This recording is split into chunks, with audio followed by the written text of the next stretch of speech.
I'm really honored to be a part of the Aspen Forum once again, and I am really, really delighted and thrilled to be here with Michele Flournoy. I have about 9,000 questions for her, so I'm going to jump right in. I'd like to start with China, as Anya was just talking about. You have written quite a bit and spoken actually quite a bit about China this year, specifically warning that the next administration is going to face an increasingly aggressive and emboldened China. What is it about that that worries you? Well, it worries me on a number of fronts. I do think that we are seeing a more assertive rising China. I think we're seeing a China that assumes that given our internal domestic problems like COVID, our economy, the systemic racism that we're grappling with, that they're sort of counting us down and out, that they're assuming that we will be preoccupied and that we are a power in decline. And that just emboldens them further. And so we're facing a competition that is multidimensional. It's economic, it's technological, it's ideological, it's political, it's security and military. As someone who's spent a lot of time in the Pentagon, what worries me the most there is that I don't think we are using the resources that have been given to the Defense Department in the smartest way possible. And if we don't change the way we're making investments, we will risk losing our military technological edge, within a decade or so. And if we lose that edge, we will not be able to deter Chinese aggression effectively. And we'll open ourselves to a much higher risk of miscalculation that could lead to conflict between two nuclear powers. So that's the one that's keeping me up at night right now. So miscalculation that could ultimately lead to some kind of a crisis that spirals into a conflict between potentially the US and China. It sounds as if you feel as if the US may not currently, or is it more in the future, be able to actively deter and defeat Chinese aggression. Like, is the US right now able to potentially win or this war that they might be facing? Yeah. I mean, I don't want to portray China as 10 feet tall, but the US today has the most powerful military in the world. And I believe that it is effective against China today. What I'm saying is that if you just stay on the path that we're on with the planned force and budget and you make no changes, 10 years from now, given what China is investing in technologically, we could lose, that balance could shift in a way that might embolden China to think, actually, we're not so sure they have the resolve to push back, and we're not so sure they have the capability to push back. So why don't we go ahead and, try to incorporate, Taiwan into China through the use of force? Or why don't we go ahead and seize an asset in the South China Sea that we've had our eye on? So I think that's what we want to avoid. And that will take both changes on our diplomacy and our statements of commitment and resolve about what we're willing to defend and what our interests are, but it will also take a very focused and concerted effort and investment in some of the cutting edge capabilities that will make the difference in how we fight in the future. So can you give us some examples of the sorts of investments that you think the US military needs to make now? I mean, what does the next Secretary of Defense need to start teeing up so that a decade from now, the US is in a better position to deter and potentially defeat China? Yeah. So I think the next administration, whatever its political stripes, will need to place a number of big bets in the Department of Defense, and then most importantly, get Congress to help realign resources to go after those. First and foremost is a network of networks for communication and command and control that can actually operate even when they're being attacked, even when they're being contested, because the Chinese will now be able to contest us in space, in the air, maritime, land, undersea, cyber, anywhere. And so it's like, imagine the electrical grid, when you have a power outage, like I think you had last night because of the the system automatically reroutes usually to try to keep the power on. We need a command and control system that is powered by artificial intelligence to enable that kind of resilience in a much more contested environment. That's one example. Another is the use of unmanned systems. China has created a set of threat rings that are very, very lethal places for US forces to go. We want to augment our manned forces with unmanned systems that are still controlled by a human being, but that dramatically improve our ability to project power to defend an interest or an ally who's under threat. And there's a whole laundry list of these big bets, but the key is to shift, to make a big bet over multiple years, and then to really shift resources into that. And the hard part is in a budget constrained environment, as Secretary Esper alluded to, defense budgets are probably going to flatten in the coming years, no matter who wins the election. That means you have to make trade-offs. It means you have to make hard decisions. It means you probably need to buy fewer legacy forces in order to invest in the technologies that will actually make the force that you keep more relevant, more survivable, more combat effective, and better able to underwrite deterrence. So it sounds like one of the things that you're focusing on is Beijing's investment in their A2AD, their anti-access area denial capabilities, which really make it difficult for the US or anyone to penetrate that if in fact a conflict begins. So are you, is the US military right now even postured to start moving in a direction where they could counter that? Or is that something that the next Secretary of Defense may have to, jump right in, or even this Secretary of Defense with the amount of time that's left in this administration, jump right in and start trying to counter right now? I mean, I guess how long would it take for those systems to be ready? Yeah, I think there's sort of two parallel efforts that have to happen. One is investments that may take a decade to be fully realized and integrated into the force. Another is the question of what can we do in the next 5 years with what we have, but use it differently. And this is where, this is not just a matter of new technologies. It's really about changing our mindset and how we imagine using what we have. And so I think there are ways in which new operational concepts that could take, platforms we have, munitions we have, intelligence and surveillance and reconnaissance resources we have, you put them together in new ways to get a better deterrent effect than what we have today. And so I think that those two parallel tracks need to be pursued together. And, as this report I recently wrote for CNAS said, that, we were trying to sound a bit of an alarm, that the urgency is there, that, our ability to deter it's not gone, but it's an eroding asset. And we've got to pay attention now to making sure that we attend to that and invest in that.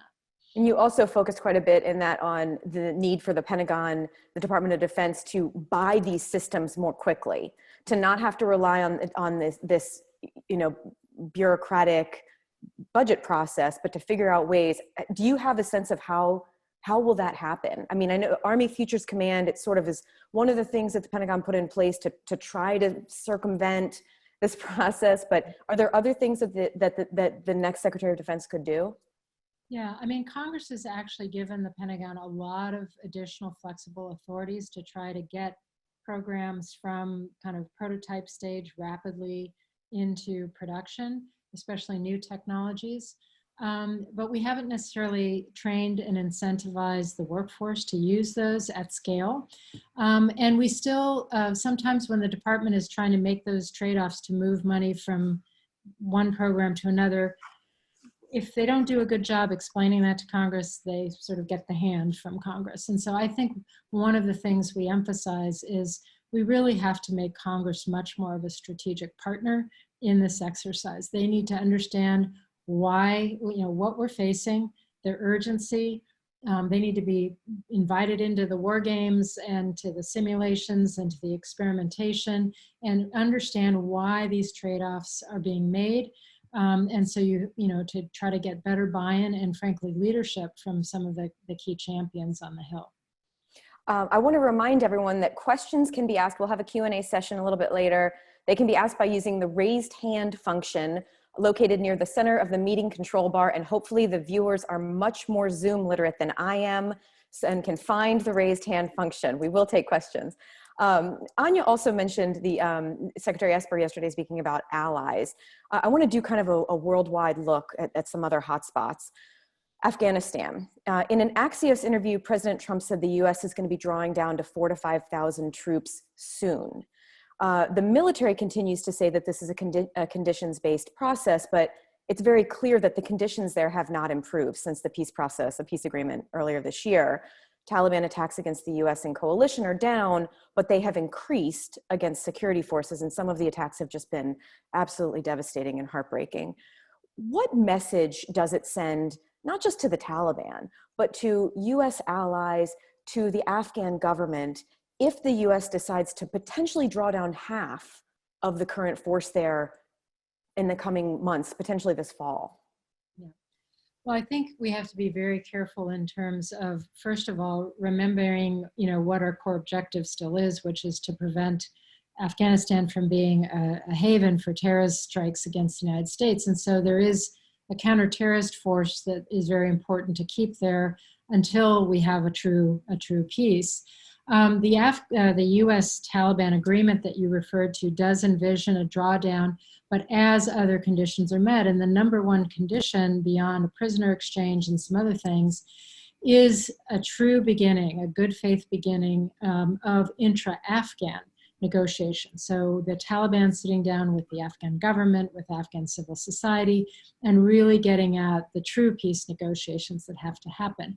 I think it would be a mistake for the US to precipitously draw down or withdraw, particularly to leave Afghanistan before that peace is solidified, because we'd basically be pulling the carpet out from under our Afghan government partners and Afghan women, Afghan civil society that we've fought so hard to help them, achieve a place at the table. So I certainly don't think we want to be there forever, but we're just on the cusp for the very first time of actually having true intra-Afghan negotiations. Now is not the time to do anything precipitous. As someone who sat in Pentagon leadership position not long ago, I have to ask, when news came out just a few weeks ago that there was the potential that Russia was paying incentive payments to the Taliban to kill Americans, when you saw that, what did you think of that? And if you were still in the policy job, and then, as Anya mentioned, the number 3 position at the Pentagon of leadership, what would you have recommended the US response be to that? Well, when I was in government, that intelligence report would have appeared in the president's daily brief, which and all of the senior officials get, and we would have immediately had a conversation about, what do we need to do to verify the intelligence, understand, the sources with a level of confidence from the analysts, whether it's really true. Then we'd make sure that people were alerted in the White House, particularly the president, to say, sir, we see a call that you're going to have with President Putin on your schedule. You need to be aware that we're pursuing this intelligence, and that needs to be top of mind, and that should inform your talking points in the following way. Meanwhile, we would start an NSC process, a National Security Council process, that would have developed options that, if this is true, how does the US want to respond? To the best of my knowledge, none of that normal sort of interagency process really happened. And so you had the president having a number of calls with Putin under the shadow of this intelligence without it ever being raised. And I think, if there is any truth to the intelligence, it communicates to Russia that they can get away with this, which is just absolutely egregious and unacceptable. When American forces are targeted, there needs to be a very direct and purposeful response. Did you ever hear anything when you're in your time in the policy job? Did you ever hear about this kind of incentives by Russia to the Taliban for anything? Not at the time I was in. I want to turn to Iran. The Trump administration has implemented this maximum pressure campaign. The goal, of course, is to squeeze Iran with these crippling sanctions to deter their destabilizing activities in the area, and then ultimately with the goal of bringing them to the negotiating table. Is the maximum pressure campaign working? And what do you see as the potential outcome for it if it continues? So I believe that it was a mistake to abandon the agreement we had with Iran, which had basically rolled back and then halted their nuclear program and put a lot more time on the clock in terms of how long it would take them to dash to a bomb. And that it bought us some time as an international community to then go back and negotiate a more enduring agreement, an agreement that would also deal with other threats like ballistic missiles and their support to terrorism. But the Trump administration walked away from that. It isolated the United States from the other parties like the EU and China and Russia, who had also backed the agreement. And they've instead focused just on this maximum pressure campaign. The problem is, yes, the sanctions have worked in the sense that they've been absolutely crippling to Iran's economy. And you add on top of that the crisis they are having with COVID, and they are in very dire straits. But there has been no larger strategy to use that pressure to transition into a diplomatic outcome. To get my question is, where is the on-ramp to get them back to negotiations for, a better agreement? What we see happening instead is Iran feeling like they can't, that there's no, they're just under pressure. There's no interest in engagement or negotiation. And so now they're turning to China, now they're turning to Russia to ramp up their relationship with them, which is absolutely not in our interests. So I think we need to have a broader strategy. Coercive measures can be very useful, but they're most productive when they're in support of a clear diplomatic strategy. I was struck by something. I read an interview that you gave earlier this year after the death of Qasem Soleimani. And you said that President Trump, with the killing of Soleimani, had poured fuel on the fire and introduced escalation, and that Soleimani's death put Iran in a position where they have to retaliate and do something stupendous. Do you still think that Iran will retaliate for his death, and how? Something we've learned about Iran is that they pick a time and place of their choosing, and it may not be immediate, and you may think, oh, okay, that they didn't respond to that. And then suddenly, when they have an opportunity, they respond. Soleimani was a terrible guy and was long on US targeting lists for good reason. He was the mastermind of Iranians' terror campaign throughout the region. But to the way in which this was done on Iraqi soil, on the soil of an ally, without Iraqi knowledge or consent, and killing Iraqis in the process, an Iraqi in the process, and others. So it was done in such a way that it took the protests that the day before were anti-Iran protests in Iraq, and immediately turned them into anti-American protests in Iraq. So, I think the way in which it was approached was just not what we would want to see. I think the jury's still out on how Iran will ultimately respond to that. One more hotspot before we turn back to the U.S., but on North Korea. Reuters reported this week that there's a draft UN report that said North Korea has probably developed miniaturized nuclear devices that can fit on their ballistic missiles. Has the diplomatic effort with North Korea made them less of a threat to the United States and US allies? No, I think the program truthfully has progressed during this period, since the last summit or meeting between the leaders.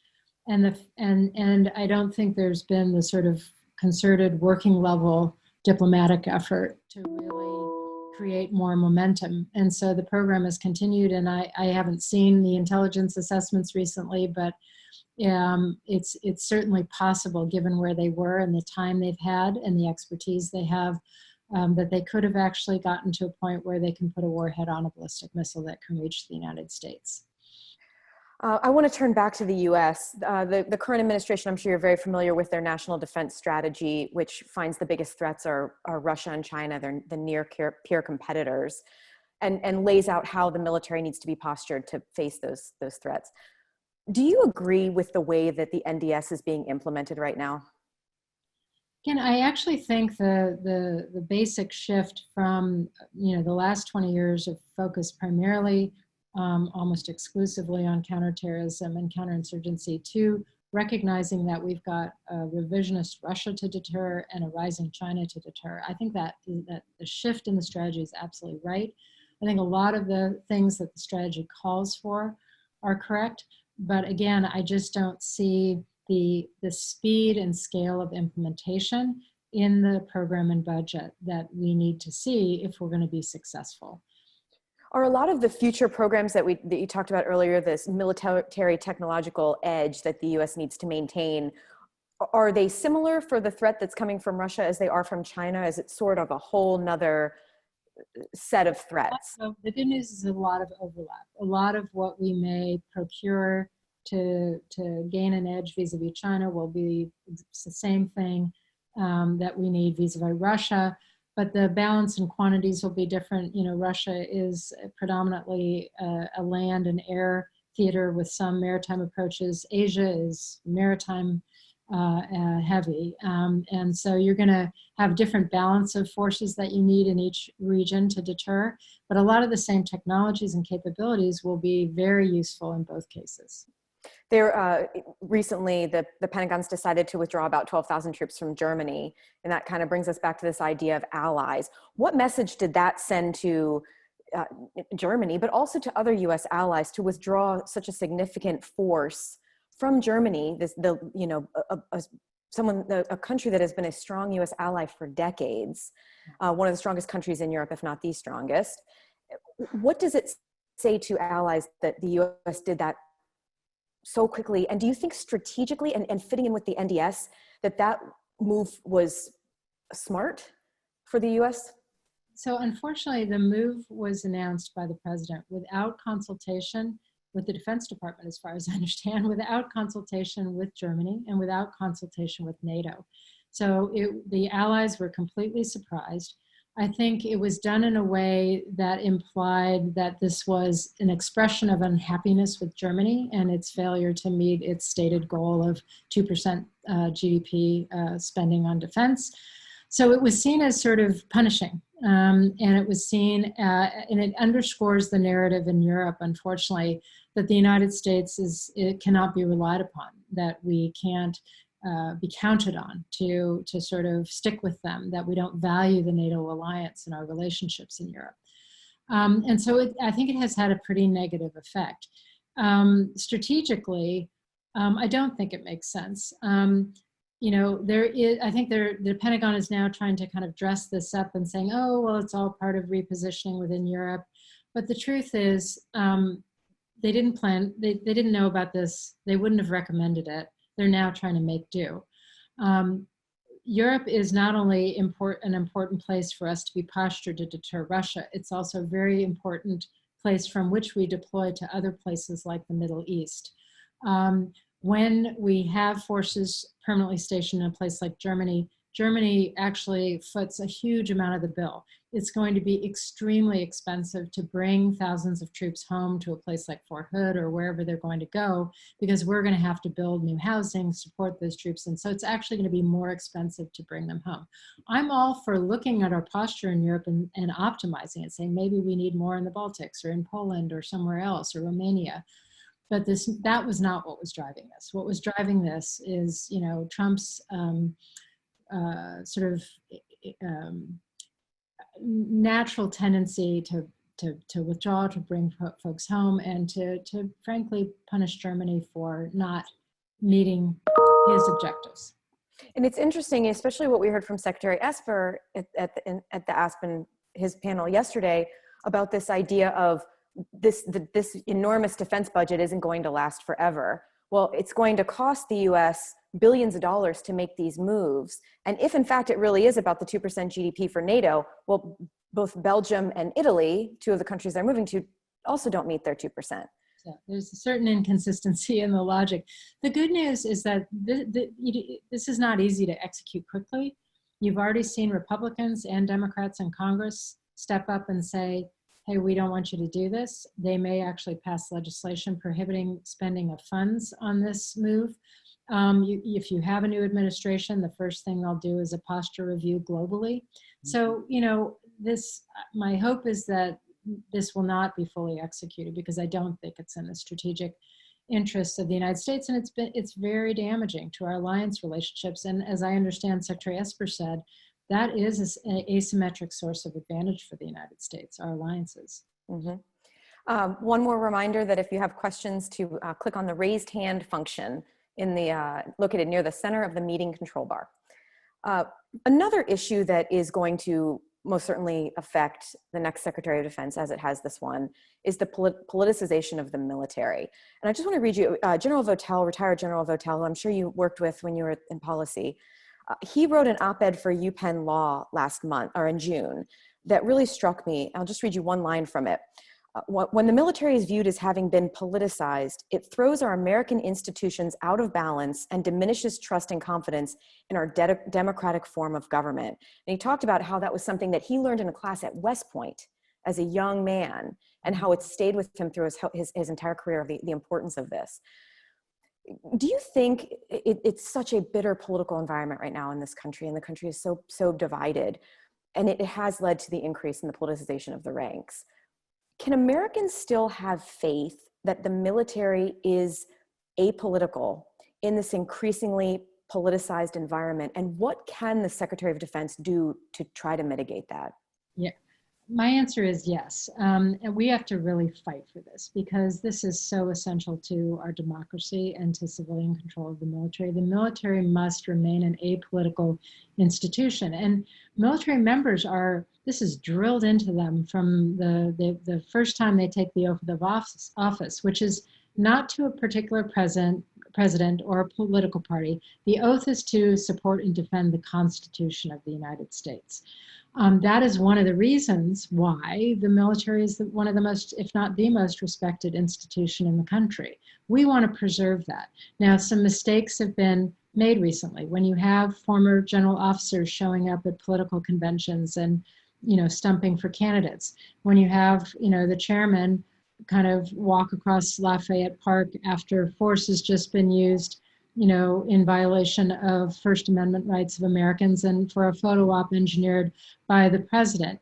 These are very damaging. And so I think the military needs to take steps to ensure that it stays apolitical. And I think that needs to be a priority for any leadership in the Pentagon as well. What reassured me after that incident in Lafayette Park is the number of former general officers like General Votel and others who stepped up and said, this is not okay. This is not the military. We will fail in recruiting and retaining a quality all-volunteer force if we don't protect this institution from becoming politicized.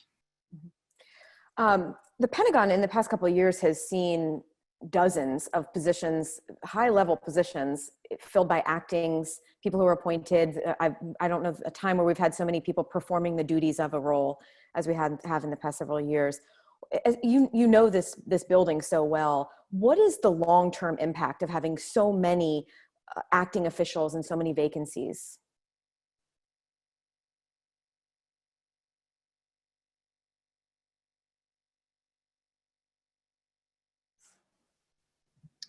Michelle, I think you're on mute. Sorry, can you hear me now? Okay. It's very detrimental to the functioning of the Pentagon, because you have a lot of empty jobs. You have a lot of people who've been promoted into jobs kind of beyond maybe where they would be best suited. And you have, in the acting capacity, oftentimes you don't have the full authority of someone who is Senate confirmed to actually function in the position. So it does gum up the works, and it really also kind of incentivizes the bureaucracy to wait you out and to avoid making tough choices and hard changes that are necessary. So it can be pretty damaging. Now, some of this happens at the end of every administration, but I think it's an unusually bad situation right now with the number of vacancies. We are going to take a question, so I want to tee up our questioner so that she will be ready in about a minute, get herself ready. It's Chelsea Asplund. I'm sorry if I've butchered your last name there, Chelsea. But one more question for me before we go to you. I got to ask the question, the elephant in the room. You have a lot of great ideas about what the next Secretary of Defense should be doing, what another administration could do. Would you, if offered, would you accept a role in the Biden administration, potentially as Secretary of Defense? Well, one of the things I've learned over the years is not to engage in speculation like that. But you know, I've spent 30 years in some form of public service, either in government or in the nonprofit sector or so forth, and that is my calling. And so we'll, you know, who knows? But I've come out and you know, endorsed Joe Biden. I do think he's the right answer for the country, and I would do anything to support his success and for the sake of the country, frankly. I don't think I heard a no there, so I'm just saying. Yeah. Okay, Chelsea, if you would unmute yourself and ask your question if you're there.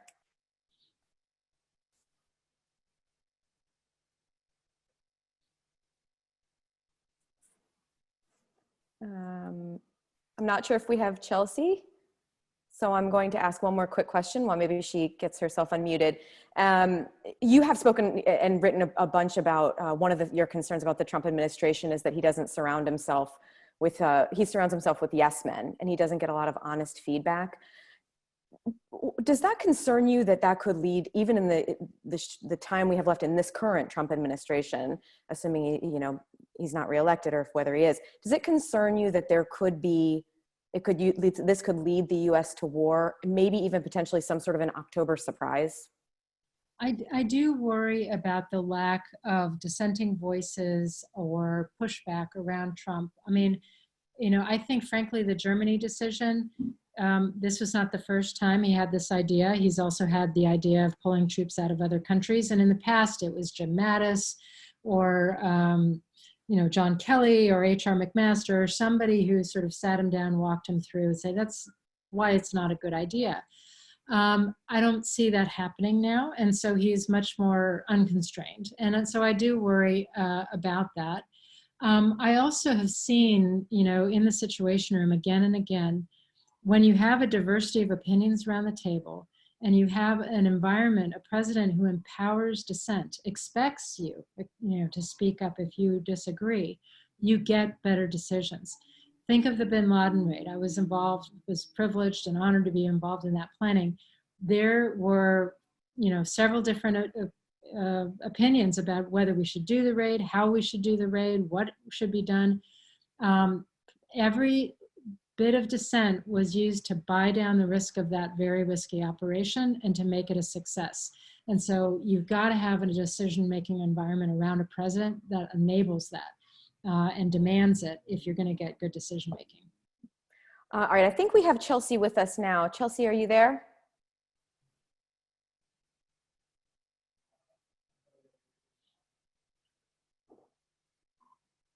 Okay, we may not have her. So I do want to turn back to Anya, who I think we do have.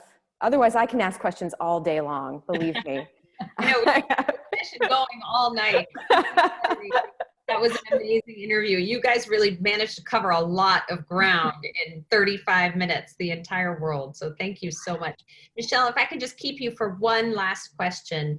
We touched a little bit on diversity earlier, but you know, Secretary of Defense Esper and the leadership were ready to rename those Confederate bases. The president famously said, absolutely not.